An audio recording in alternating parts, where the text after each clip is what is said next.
every day of the week, every day of the year. I mean, it's like at its most boring during the depths, the doldrums of the low season, which would be about now, July and August.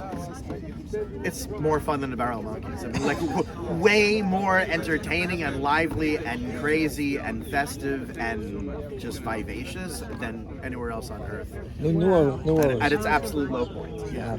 And at its high point, which is Jazz Fest, Halloween, and mind you, Halloween starts around Labor Day and continues into November. It's a season. There's no such thing as a holiday in New Orleans that's a day or a week. Everything is a season. And then they have Jazz Fest, which is of course all season, and Mardi Gras apparently begins on the Feast of the Epiphany. That's January 6th until Mardi Gras, so that's like a solid month and a half. It's one parade after another, you know, like the place is just jam-packed with tourists, the locals all come out. I mean, it's just like a giant never-ending street party. What do you think?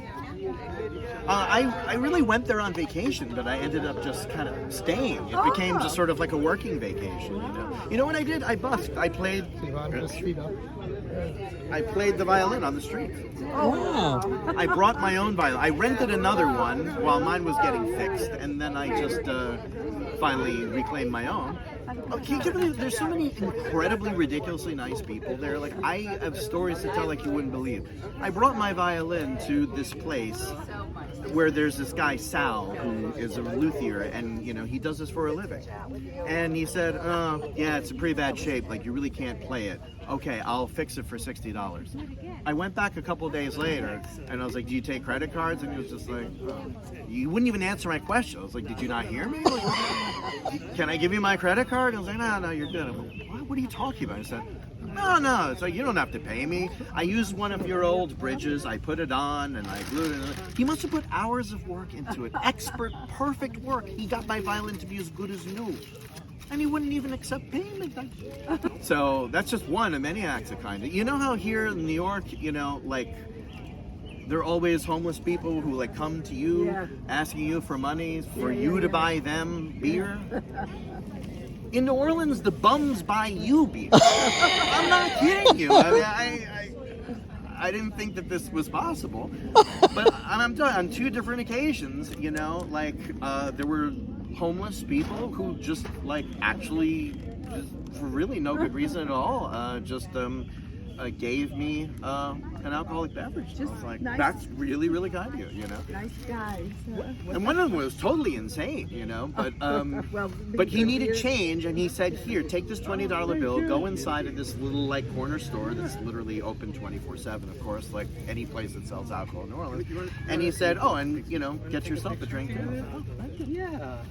So I gave him this change, and you know he appreciated it. Then he went back to ranting and raving with the imaginary being whom he's at war. But you know, at least he did me that nice little mitzvah. And another time, there was a guy who had like some scrapes on his arms, and he came to me, asked me if I had any Band-Aids, and it turns out I did. So I was able to patch him up. And his friend just like handed me a Coors Light, ice cold, like 8 in the morning. Why not? 5 o'clock somewhere. And then when I was done, he gave me like another beer. I'm like, wow, okay, great way to start the day right, yeah. And even food, like one time I was just sitting in my car. I had my door open and someone came from behind me, and being a New Yorker, I was like, what's going on? Is this a carjacking or something? You know, I was immediately suspicious. Yeah. And this guy who worked in the office building that I was parked right next to in a suit and tie approaches me with this you know, to-go box. He's like, oh, excuse me, I was wondering if you would like some of this food. It was like hot, absolutely delicious roast meatloaf. 2 huge pieces of meatloaf, warm, that I guess maybe they had delivered to them from the nearby supermarket, Rouse's. It serves wonderful food. I was like, thank you, that's so nice of you. And I talked to other people in New Orleans about this. They're like, oh yeah, that's totally normal around here. We just like to feed people. Oh, I think I like that place.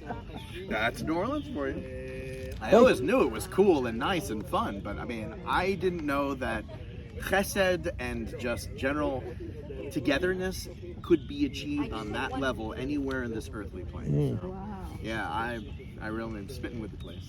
Actually, And then there's the jazz and the blues and the food and the hot weather and the amazing, just gorgeous architecture wherever you go.